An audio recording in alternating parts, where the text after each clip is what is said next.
별이 빛나는 밤에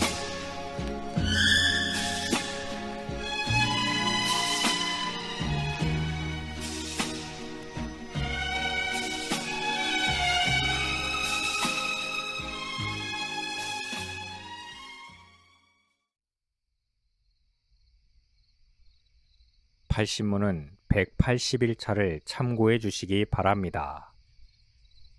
진실한 신자도 구원의 확신을 얻기까지 지체될 수 있습니다. 성경은 하나님께서 택하신 백성들을 어떻게 부르시는지를 알려주시는 하나의 전형을 보여줍니다. 물론 이때 우리는 구약과 신약 사이의 경륜의 차이를 전제해야만 합니다. 그리스도가 오시기까지 구약의 모든 율법과 규례와 상징들은 그리스도가 이 땅에 오셔서 하실 일들을 위한 예표였습니다.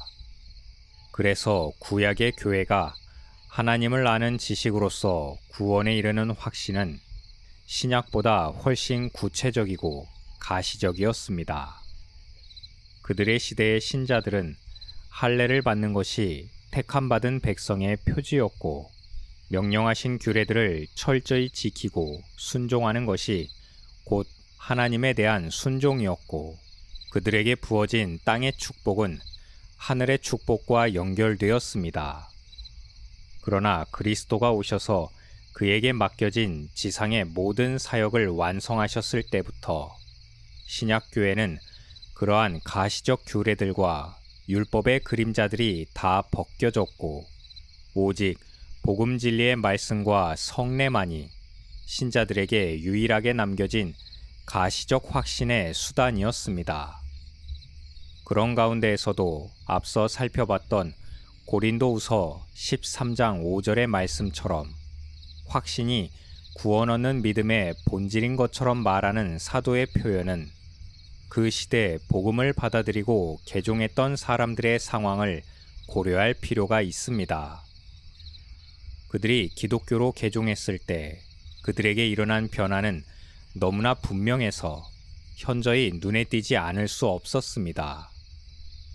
천박하고 혐오스러운 미신과 우상의 종교로부터 살아계신 하나님에게로 돌이켰고, 그의 명령에 순종하는 자마다 어디에서도 볼 수 없는 삶의 진지함과 고상함과 정결함으로 이어지게 되었을 것입니다. 그런 삶의 자세가 박해의 시대에 더욱 빛을 발하게 되었을 때 하나님께서는 사도들을 통해서 유아기 상태의 신약교회에 확신이라는 이름으로 그들을 위로하고 격려해 주셨던 것입니다. 그렇지만 모든 시대에 동일하게 적용될 수 없을 것입니다. 중세 이단 로마 가톨릭이 득세하던 시기에는 오히려 가시적인 확신이 얼마나 부정적이고 악하게 사용될 수 있는지를 역사가 보여주었습니다. 그리고 종교개혁을 거쳐 종교적 열광주의를 지나고 현대에 와서는 여러 가지 복합적인 상황에 놓여 있습니다. 그래서 개인적이거나 하나의 공동체가 가지는 특성 가운데에서 재정립될 필요가 있게 되었습니다. 어떤 사람은 교회 회원이 되는 것 자체에서 확신을 가지며, 또 다른 사람은 예배와 기타 신앙적 의식들을 성실하게 참여하므로, 어떤 이는 복음 진리를 더 깊이 배우고 깨닫는 일을 통해서, 또한 삶의 실천을 통해서나 자기 전생의 목적과 지향점을 확고히 하는 일을 통해서 자기 확신을 갖게 됩니다.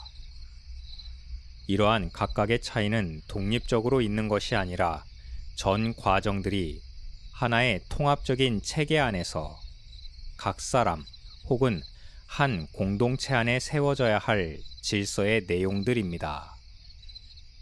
베드로 사도는 이러한 삶의 체계를 신의 성품이라고 묘사했습니다. 베드로후서 1장 4절에서 10절. 너희가 정욕 때문에 세상에서 썩어질 것을 피하여 신성한 성품에 참여하는 자가 되게 하려 하셨느니라. 그러므로 너희가 더욱 힘써 너희 믿음의 덕을, 덕의 지식을, 지식의 절제를, 절제의 인내를, 인내의 경건을, 경건의 형제우애를, 형제우애의 사랑을 더하라. 이런 것이 너희에게 있어 흡족한즉 너희로 우리 주 예수 그리스도를 알기에 게으르지 않고 열매 없는 자가 되지 않게 하려니와 이런 것이 없는 자는 맹인이라. 멀리 보지 못하고 그의 옛 죄가 깨끗하게 된 것을 잊었느니라.